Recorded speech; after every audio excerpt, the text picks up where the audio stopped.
अस्सलाम वालेकुम students, myself Kasim Ali, lecturer of physics.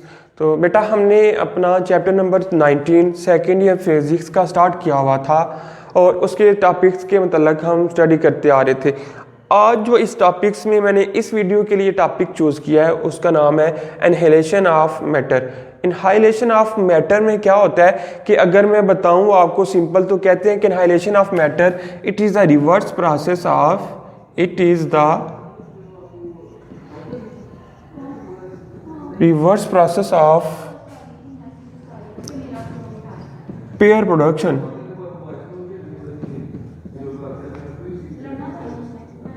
कि ये जो इनहाइलेशन ऑफ मैटर है वो पेयर प्रोडक्शन के रिवर्स प्रोसेस है। पेयर प्रोडक्शन अगर हम देखें तो पेयर प्रोडक्शन में क्या हो रहा था, हमारे पास एक फोटॉन न्यूक्लियस के साथ जाकर टकराता था, ठीक है, स्टॉप होता था उसके साथ जाकर, तो फिर क्या होता था वो एक पेयर में कन्वर्ट हो जाता था। पेयर किस किस का बनता था, इलेक्ट्रॉन का और पॉजिट्रॉन का। लेकिन जब हम बात करते हैं इनहाइलेशन ऑफ मैटर की तो क्या होता है इसमें, अगर हम सिंपल इनहाइलेशन का मतलब देखना चाहें तो इनहाइलेशन का जो मतलब है वो होता है डिस्ट्रक्शन या डिस्ट्रॉय।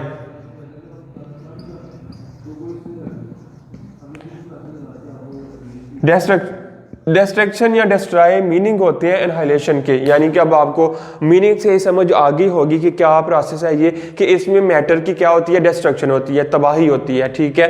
डिस्ट्रॉय इसमें जो मैटर है वो क्या हो जाता है, तबाह हो जाता है। कैसे तबाह होता है, डेफिनेशन पहले हम इसकी देखते हैं, डेफिनेशन के बाद में सीधे इसके ऊपर डिस्कस करते हैं। क्या कहते हैं, कहते हैं when an electron and positron, when an electron, definition है ये, when an electron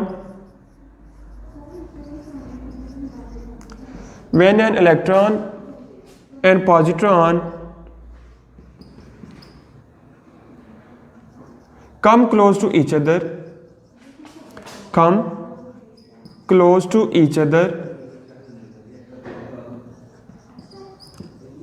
when an electron and positron come close to each other then they annihilate each other। Then they क्या करते हैं, फिर अगर एक दूसरे को करीब आ जाएं तो क्या करते हैं, then they annihilate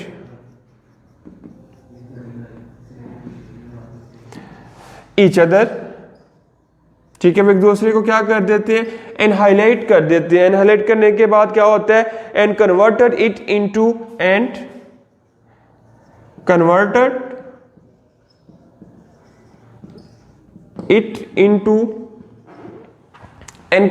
it into photons, ठीक है। कॉम्बिनेशन ऑफ फोटॉन कह सकते हैं कि यहाँ 2 फोटॉन्स में भी इसको कन्वर्ट कर देते हैं। Converted it into 2 photons in the range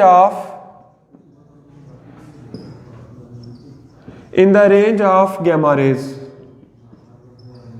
और ये जो प्रोसेस होता है, सारे प्रोसेस को हम क्या कहते हैं, एनहाइलेशन ऑफ मैटर। अब अगर डेफिनेशन हम देखें, स्टडी करें, कहते हैं when an electron and positron come close to each other then they annihilate, यानी कि जब आपके पास एक इलेक्ट्रॉन है, एक पॉजिट्रॉन है, वो एक दूसरे के करीब आएंगे, एक दूसरे को अट्रैक्ट करेंगे तो क्या करते हैं, एक दूसरे को डिस्ट्रॉय कर देते हैं, इनहाइलेट कर देते हैं, तबाह कर देते हैं। Each other and converted it into 2 photon, ठीक है। और कन्वर्ट हो जाते हैं कितने फोटॉन्स के अंदर, 2 फोटॉन्स के अंदर। पहले हमने फोटॉन से क्या बनाया था, पेयर बनाया था इलेक्ट्रॉन और पॉजिट्रॉन का।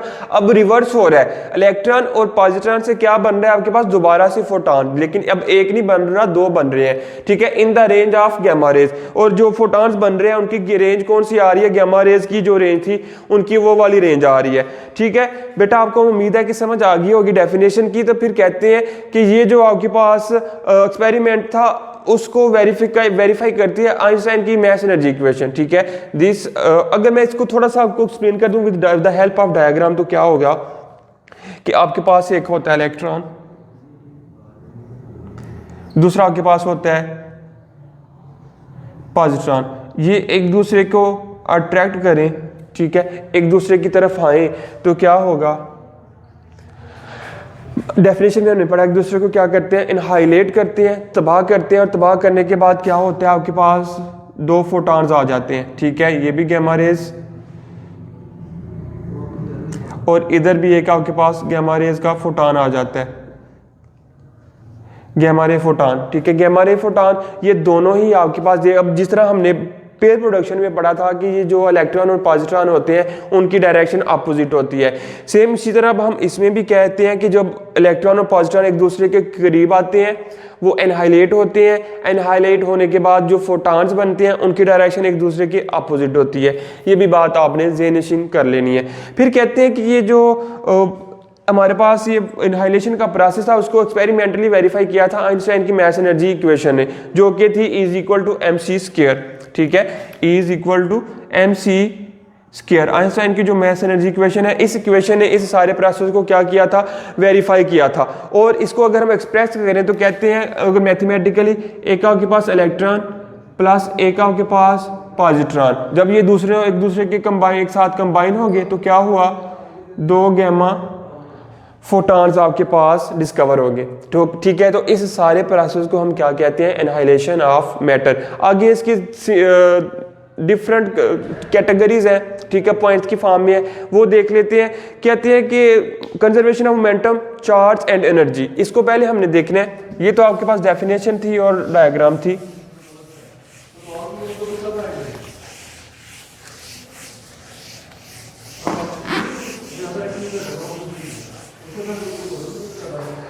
Conservation of charge, matter and energy. Conservation of charge, matter and energy. ठीक है, कि इस फॉर्म में, इस प्रोसेस में जो प्रोसेस कौन सा, एनहाइलेशन ऑफ मैटर, इसमें एनर्जी, मास और मोमेंटम कंजर्व रहते हैं कि नहीं। Charge, momentum and energy, sorry, charge, momentum and energy, charge, momentum और एनर्जी के इस प्रोसेस में क्या होता है, कंजर्व रहते हैं कि नहीं रहते।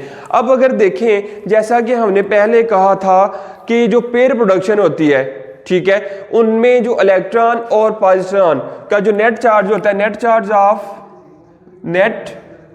ऑफ इलेक्ट्रॉन एंड पॉजिट्रॉन क्या होता है, इक्वल टू 0 होता है। ठीक है, 0 होता है। नेट चार्ज जो इलेक्ट्रॉन का और पॉजिट्रॉन का होता है वो 0 होता है। क्यों 0 होता है? क्योंकि जो फोटॉन का इस्तेमाल करते हैं, फोटॉन का चार्ज ही 0 होता है।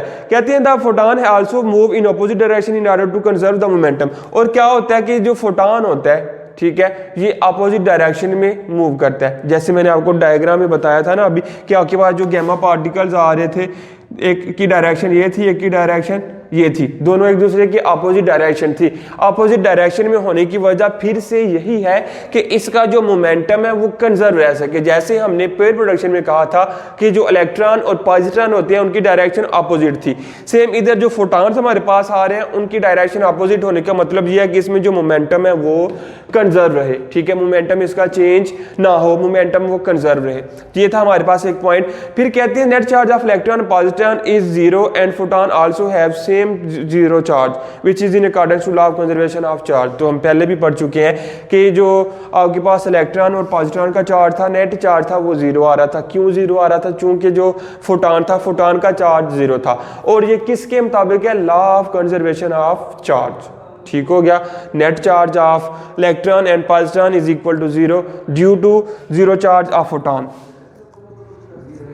Due to 0 charge of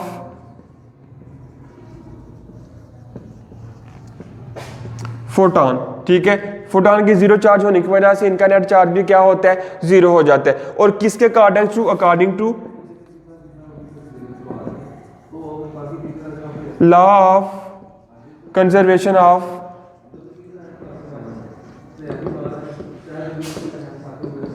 law of conservation of charge. और ये किसके अकॉर्डिंग है? Law of conservation of charge के अकॉर्डिंग है। ठीक है, कि जो नेट चार्ज होता है फोटॉन का और इलेक्ट्रॉन पॉजिट्रॉन का वो 0 होता है। कहते हैं कि जब हम एनर्जीज की बात करते हैं कि the sum of 2 photon, the sum of energies of photon, के जो आपके पास 2 फोटॉन्स आ रहे थे उनको सम करने के बाद जो एनर्जी आती है वो किसके बराबर होती है? Energy of electron and positron. ठीक है, तो मैं लिखता हूं इधर कि total energy of photons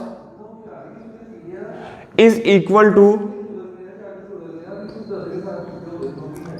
The energy of photons is equal to the energy of electron and positron is equal to the sum of energies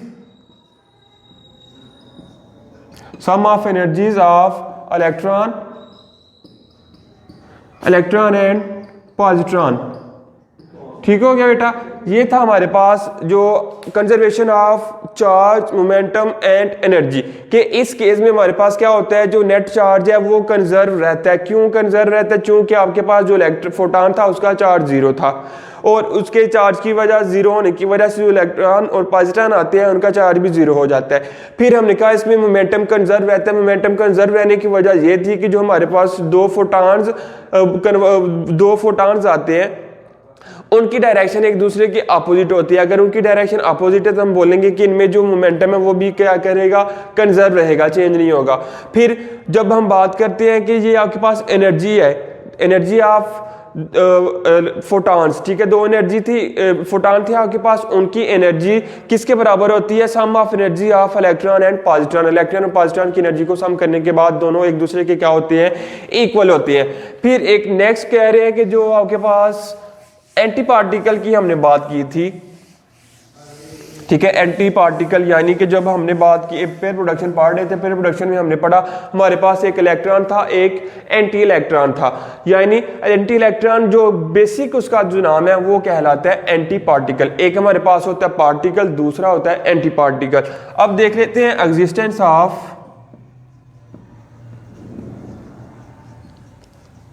existence of anti particle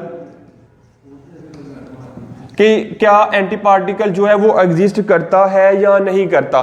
तो कहते हैं कि कायनात में कोई भी ऐसी चीज मौजूद नहीं जिसका कोई एंटी पार्टिकल मौजूद ना हो। कहते हैं कि जो हमारी कायनात है, ये जो हमारी यूनिवर्स है, ये भी एक पार्टिकल और एंटी पार्टिकल के वजह से ही वजूद में आई है। कैसे आई है? ये एक थ्योरी में भी आपने नाम सुना हो, बिग बैंग थ्योरी। ये एक बहुत बड़ा धमाका था, जैसे एक पार्टिकल और एंटी पार्टिकल एक दूसरे के साथ जाकर मिलते हैं, ठीक है, कंबाइन होते हैं, तो इधर क्या होती है, एनहाइलेशन हो जाती है, डिस्ट्रक्शन हो जाती है, तबाही होती है, धमाका होता है। तो उसकी वजह से ये जो हमारी कायनात, ये हमारी यूनिवर्स है, ये वजूद में आई थी, ठीक है।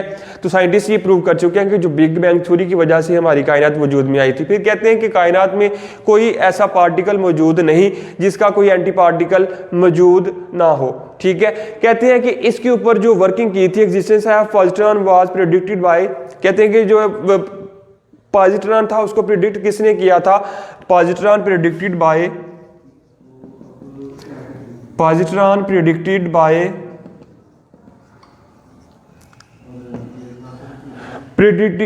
बाय डायराक, ठीक है। एक साइंटिस्ट था जिसका नाम था डायराक इन 1928, ठीक है, 1928 के ऊपर डायराक एक साइंटिस्ट था, ठीक है। और उसके साथ एक और साइंटिस्ट मिला था जिसका नाम था कार्ल डेविड एंडरसन, कार्ल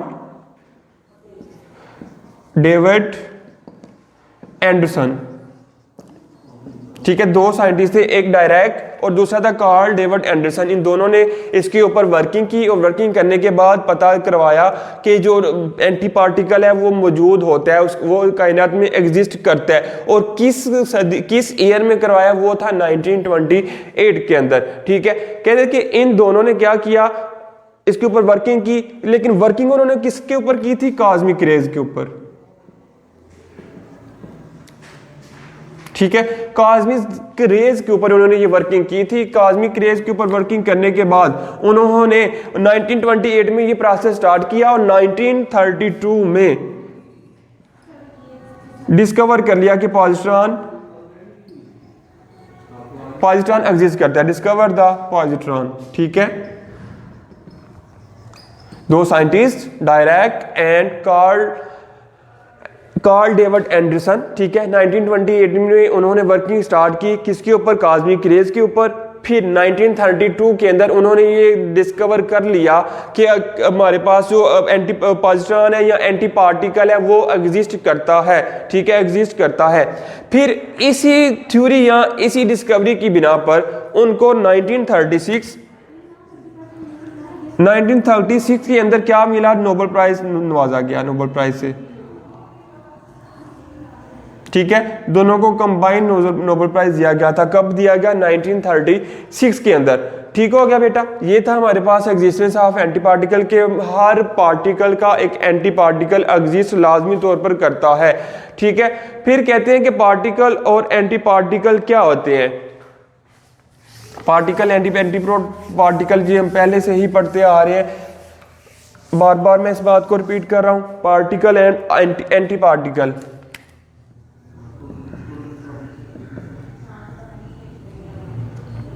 पहले पार्टिकल लिखना चाहिए था हमें, particle and anti particle. Particle और एंटी पार्टिकल क्या होते हैं? जैसे कि हमने इलेक्ट्रॉन और पॉजिट्रॉन की मिसाल ली थी, तो क्या होता है कि जो आपके पास इलेक्ट्रॉन था वो पार्टिकल था, फिर उसके साथ एक पॉजिट्रॉन आया, पॉजिट्रॉन उसका क्या था? Anti particle. ठीक है, तो ये दोनों एग्जिस्ट करते हैं, इलेक्ट्रॉन भी और पॉजिट्रॉन भी, पार्टिकल और एंटी पार्टिकल। फिर मैंने एक आपको एग्जांपल दी अपनी रोजमर्रा लाइफ में कि जो कंप्यूटर में आपके पास वायरस आता है, वायरस समझ लें कि एक पार्टिकल है, और उसका जो एंटीवायरस होता है, एंटीवायरस उसका क्या होगा? एंटी पार्टिकल होगा। ठीक है, बहुत सारी मिसालें इस तरह की आगे वो दी जा सकती हैं, आप उनको समझ सकते हैं। ठीक है, तो आज का ये हमारा टॉपिक था, अब जो कि था इनहाइलेशन ऑफ मैटर। उम्मीद करता हूं कि आपको क्लियरली समझ आ गई होगी इसकी। मिलते हैं हम अपने नेक्स्ट लेक्चर में अपनी अगले टॉपिक के साथ, अपनी अगली वीडियो में। तब तक के लिए मुझे इजाजत दीजिए। अल्लाह हाफिज। वीडियो पसंद आई तो लाइक करें, अपनी राय कमेंट करें। ऐसे ही मजीद वीडियोस के लिए हमारा चैनल सब्सक्राइब करें और बेल का आइकन दबाएं ताकि आपको हर वीडियो का नोटिफिकेशन मिलता रहे।